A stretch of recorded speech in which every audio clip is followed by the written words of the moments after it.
on Sky One HD. I'm James Corden. Let's meet the teams.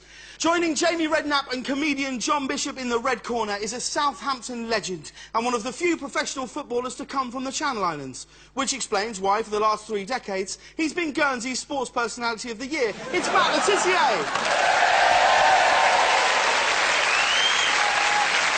And opposing them in the blue corner with Freddie Flintoff and Sky Sports superstar Georgie Thompson is a Tottenham fan who, through his work in the Barclaycard ads, is responsible for more bad debts than Portsmouth Football Club. It's funny actor Stephen Mangan.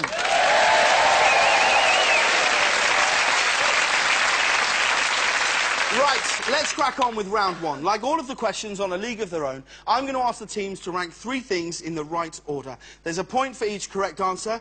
Jamie, John, Matt, have a look at this. And Terry with a fantastic volley!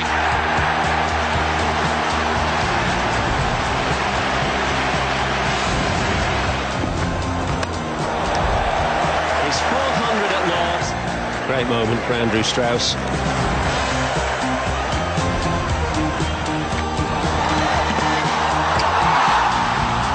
3 match points for Federer.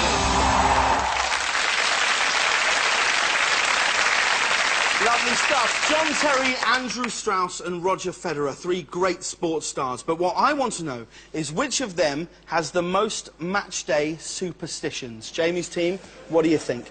Can't be Federer, can he? Why? Well, he's too good. Only crap players have superstitions. Did you have superstitions? Yes. Does anyone know what Roger Federer was given by the Swiss tennis authorities after he won Wimbledon? A knife with loads of little gadgets on. It was neither a penknife nor a clock. It was a cow. It was. You're absolutely right. We've got a picture of it here. Nice there one, George. That's the horniest thing that's been on a tennis court since Boris Becker. Here he is milking the cow. Oh, no. Hang on, is he milking the cow or is he having a dump? What's coming out of this?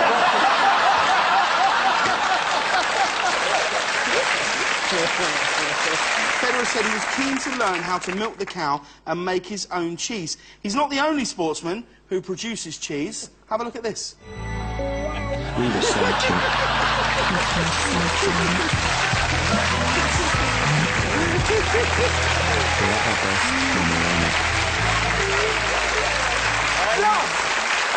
Anyone else who's married, who's on holiday, who's looking at that thinking, why isn't my life like that? When I go on holiday, I'm like that looking at it going, why don't you just shut up?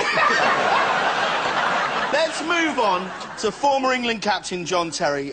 Do you think he's superstitious, anyone? Yeah. I think he likes, probably likes to kiss Lucky Heather before he plays, and Lucky Janet, and Lucky Vanessa.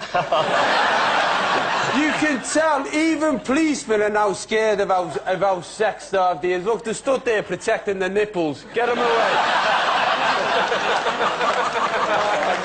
Get him away. We've got a quote here from John Terry. He said this, he said, I drive to games listening to the same Usher CD. It's good music to get me pumped up. That's what's got him in all this trouble, though, isn't it? Usher. Usher. Yeah. This is the man. Songs like, I want to make love in this club and stuff like that. Yeah, Love in the Club. Yes. Love in the Club is a big Usher hit. How does that go, Georgie? I don't know how it goes. Only if you'll join me. Not like that! Footballers seem like quite superstitious. We are superstitious, yeah, we are. We had a manager once who would insist when we went out the change room, he stood at the change room door, and instead of shaking your hand as you normally do, he would just go past your hand, he'd blank the hand completely, and he'd just put his hand on your heart. And apparently it was to cleanse your soul. I'm a fan of the bum pat. Bum pat's good. Do you know what I mean? Yeah. You know what I'm talking about. If I was a coach, like, OK, say you're my team, right? So this is the tunnel, and you're going to come out here. Right, go. Come on, lads! Let's get at them. Go on, go on. Come on, let's get at them. Off you go. Get out there. Come on, Jake. Go on, get out there. Come on, son, out you go. Come on, listen. Get out there, you go out there, son, my son. Go on. Go on, son. Like that. That's what I do. I do a bum pat. I'm a fan of a bum pat. All right. Finally, let's move on to Andrew Strauss, the England cricket captain, celebrating winning the Ashes. There he is. Right, Fred, I know that winning the Ashes is a big deal, right? I know it is. It's huge, look at it. But it is such a shit trophy. We finished the Ashes and everyone's like, yeah, and they go like this. Woo! You're all just running around like you take the cork out and put it on your head. Oh, yeah, well done. Oh, yeah, should we have a picture together like that? We've actually got a picture of Freddie with the Ashes, I think. There he is. But look at the trophy. You should never win something that's smaller than your own nose. I could have won the FA Cup.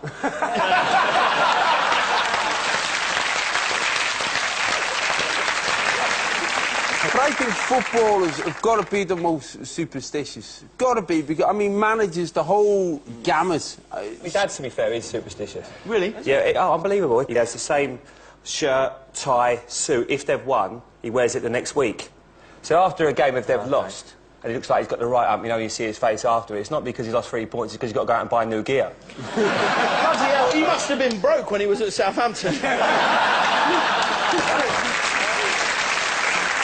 All right, Jamie's team, I need you to lock in your answers now. Who has the most superstitions on a match day? What do we think? Well, I think he's half giving it away because he's told us that John Terry's got loads. Loads of them. He's got to have loads. I don't think they're working for him at the moment, but he's got to have loads. So I reckon it's got to be He him. lives round the corner to me. I'm not going to say one thing about him. I think that, That's not good, is it? Yeah.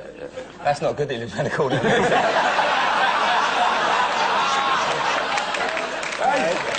Not if he knows what time you're on the telly. All right, what do we think? I reckon JT, definitely. Yeah. Definitely, yeah. Definitely first. I reckon... I think that what Tiz says is right. He doesn't He's need to be too good. superstitious, does he, Roger? I reckon you're probably right. Cricketers are... Strauss? Cricketers are superstitious. What, do you reckon he might be number one? No. And two. All right, let's see if you rank them in the right order. In third place, it's Roger Federer with 0 superstitions. Number 2, with 4 superstitions, it's Andrew Strauss. Which means, at number 1, it's the Chelsea captain, John Terry, who says, I started off with a couple of superstitions, and because we did so well, I ended up with about 50 of them. John Terry's superstitions include wearing lucky shin pads, listening to the same music, and never picking up the news of the world. At the end of that, Jamie's team, you scored all 3 points. Well done.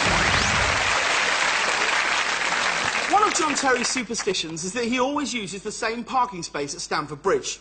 Stan Collymore also had a favourite parking space. It was just behind some bushes in a lay-by on the A38. Pele was superstitious. He liked to wear the same shirt and before a game would always touch wood. Something that's a lot easier now. He's the face of Viagra. All right, Freddie's team, you're up next. Take a look at this. Wayne Rooney, the man on the spot as ever.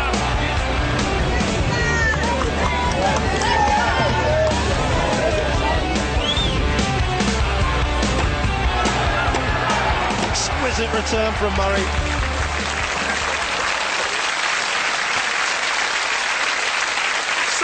Wayne Rooney, Jenson Button and Andy Murray, 3 of Britain's most successful sports stars.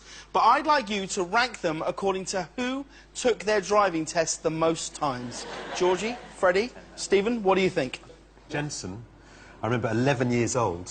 I don't know why I remember this, but he was in the British Karting Championships. There were 34 races that year. He won all 34. 11 years old. Well, it's interesting you say that. We've actually got some footage here of Jenson at 11 in those karting championships. Let's have a look. One of the most promising youngsters in cadets is Jenson Button. Who knows, in a few years' time, we may see Jenson Button in a Formula One car.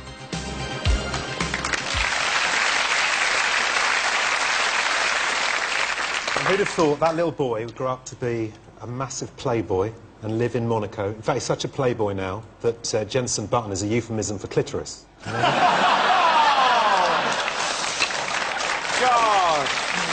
True. True fact. It would be good if he still never passed his test. Yeah.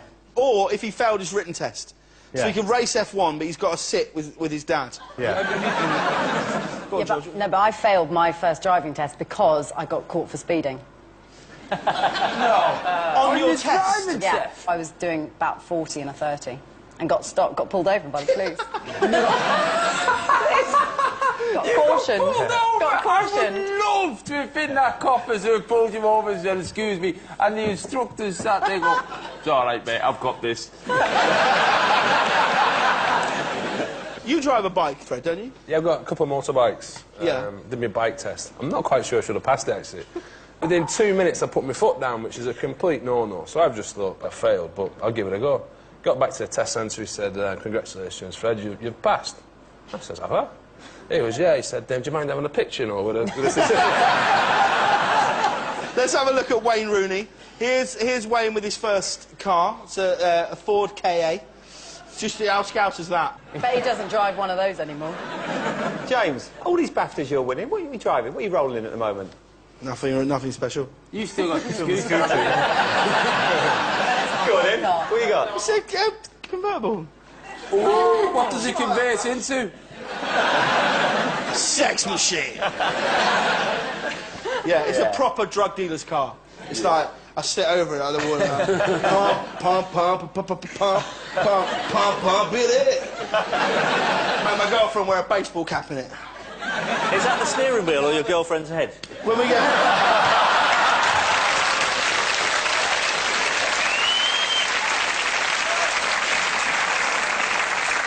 All right, let's move on to Andy Murray. What do we think? Has Andy Murray got the temperament to pass first time, do we think? He's so intense, isn't he? He gets so into everything. I can imagine the instructor saying to him, could you take the next left, please? And Andy Murray going, come on! You've actually got the Andy Murray come on mouth. Do it again, do a real big one. Come on!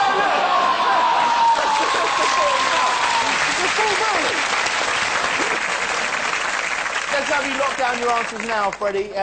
I think Andy Murray would have passed first time. Do you? I reckon Okay. he's so together. Jensen's definitely taken it like he passed on the second go. I'd go definitely. Jensen second and I'd Yeah? put, yeah. And then Rooney. That's As long a as it bit... didn't rain when Murray took the test, because every time it rained, you have to stop and pull a tarpaulin over the car. I reckon that's it, yeah. So what this is the person who took their test the most. Oh, the most? Oh, swap those two around. Ah, see? Yeah. We'll see. Let's have a look and see if you're right. The correct order is this. At number 3, it's Andy Murray, who passed his driving test first time. In second place was Jenson Button, who passed second time. So at number 1 is Wayne Rooney, who took his driving test 3 times. Well done, Freddie's team. You scored 3 points. Wayne Rooney did so well during his third driving test, he was taken off 10 minutes from the end, so that Michael Owen could have a runaround. It took Jenson Button 113 Grand Prix before he finally won a race. In fact, he was thrashed more times than Max Mosley. That's gotta hurt. All right, OK, so at the end of that round, it's all square.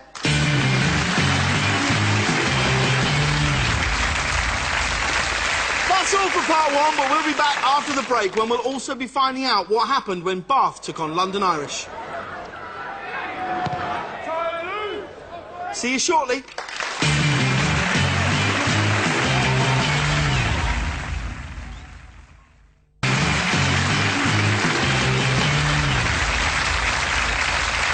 Welcome back to A League of Their Own on Sky 1 HD. Let's find out what happened in the rugby.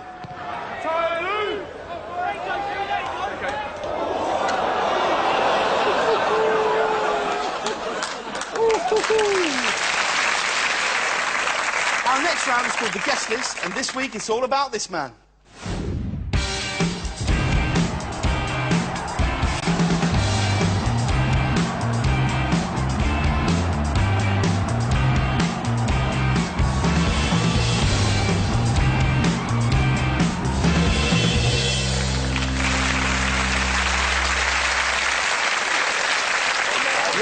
Frankie Dettori, one of the most successful and charismatic jockeys of all time.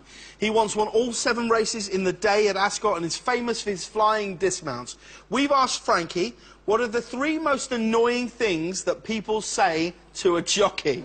OK, this question's open to both teams, so Freddie's team, why don't you start us off? What do you think? Do you want to see the kids' menu? Are you bashful or sneezy? Has he always been asked, can you get me any ketamine? Hey, kids, just say nay.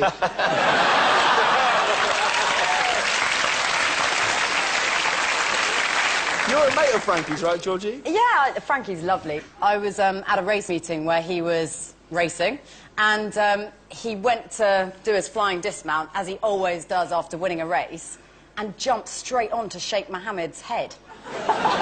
So, you know, the man who owns all the horses that he rides, he jumped straight onto his head. Did Sheikh Mohammed notice? Or did he just go...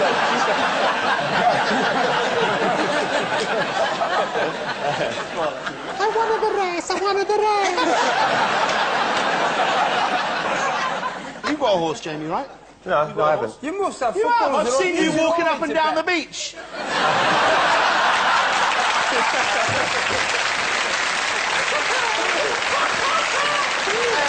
Matt, what are the annoying things that people say to you when you're on the street? Is there anything that people particularly say? Yeah, stuff like, you look a lot fatter when you're on telly. I get that. I thought you might. Can I have your autograph, Mr. Tufnell? Yes. Do you? That has happened to me several times. Yeah. I actually went into a restaurant once and got the barman mistook me for Phil Tufnell. And I put him right. And then at the end of the meal, he was trying to apologise and had a visitor's book. He said, would you mind signing our visitor's book? So I did, and I wrote, your food is shit, Tuffers. Like that. Stephen, what about you? Well, I mean, you must get recognised all the time. People, what do people say to you? I've been asked my autograph in a supermarket, and I signed it, and they went, who? And I said, Stephen. And they said, oh, sorry, we thought you were Lawrence Llewellyn Bowen. Oh. That is a bad day. Yeah. I mean, I put that on a par with my Rick Waller. All right, give us your 3 most annoying things that are said to a jockey. What do you think? I think first one is anything related to height. Height, you know? yeah. Heightist jokes. Height jokes. Yeah. I reckon as well to get asked by a lot of people for a tip all the time. Give us a tip sort You of think thing. tips? Yeah. You look like you could do with a good meal. Yeah. That sort of thing. All right, so you've gone for height, food questions and tips. Jamie's team, what do we think? Let's have 3 from you. Definitely tips, because that will drive you mad whenever everywhere you go. Do you fancy this one, Frankie? What's going to win? What's going to win? Clothes. Got to be... I think when you're that height, people will say, where'd you get your clothes from? Yeah, we like You're that. going to go for clothes, yeah. What do you reckon, Tiz? One more. And height's got to be height. Do you think? Height jokes, Yeah. yeah? All right, let's find out from the man himself. And number 3, they always say, you should be eating that. Every time I go to a restaurant, they're looking over my shoulder to see what I'm eating. They think I never eat. There you go. So, nice one, Freddie. Give me a point for that. Let's have a look at number 2. And number 2, do you ride the same horse? Poor fella, if I ride the same horse, he'd be dead. Let's have a look at number 1. And the number 1, wherever I go, I get asked any tips. Yeah. Yeah. So, Freddie's team, you scored 2. Jamie's team, you scored 1. So, at the end of that round, I can tell you that Freddie's team is in the lead.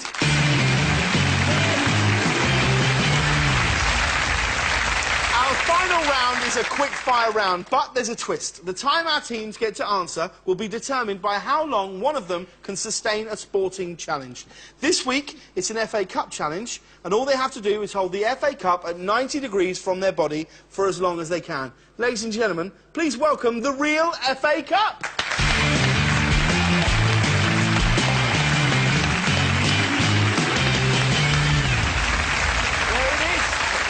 Taking part this week will be Stephen Mangan and John Bishop. Freddie's team, you're in the lead, so you get to go first. Stephen, you feeling confident? No. No? This is, you must be looking forward to lifting the FA Cup. He looks quite Yeah, buff, really? John. Yeah. I'm a lover, not a fighter. Stephen Mangan, ladies and gentlemen.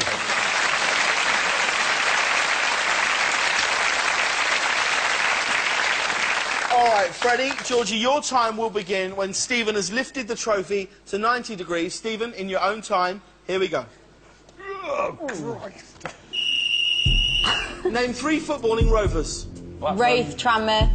Yeah. Correct. Name 3 sports where you have to sit down. Horse riding, cycling and rowing. Chess. Correct. That's a good one. Name 3 of the 6 Nations stadiums. Millennium, Croke Park and... Correct. Name the 3 richest English footballers. David Beckham, Michael Owen. Correct. Well done. 3 sporting items you need to inflate. God. Inflate. A balloon. Come on! Three sporting items you need to inflate. Answer him! I don't know! Pass! Nice work.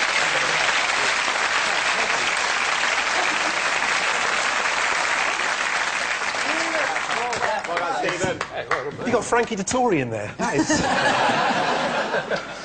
Okay, 3 sporting items that you need to inflate. A basketball, football, rugby ball, dodgeball, netball, volleyball and water wings. All right. Freddie's team, you scored 4 points there, meaning Jamie's team, you need 6 to win. John, how are you feeling? Scouse hasn't picked it up for a long, long time. A few years. So, yeah, we'll give it a go. Give it a go. OK, John, we've moved the cup to your side, so in your own time, off you go. John Bishop, everyone.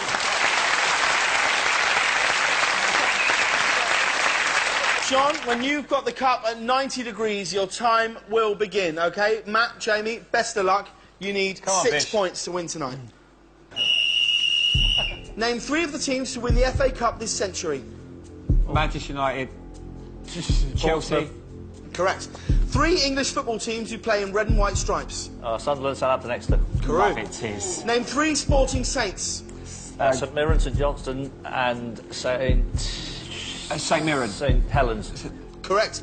Name 3 of the 7 dwarfs. Sleepy...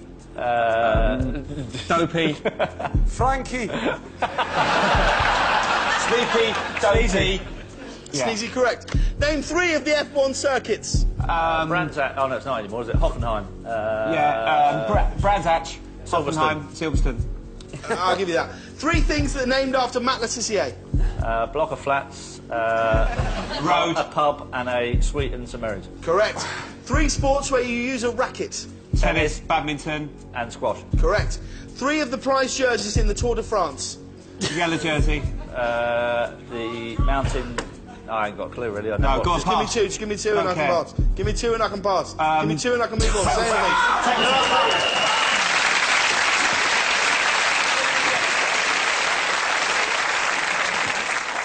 At the end of that round, Jamie's team, you scored 7 points. Yes. Well done. So that means tonight's winners are Jamie's team in a league of your own. Well done.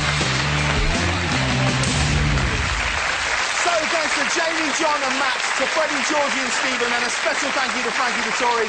I'm James Corden, this is the League of Their Own.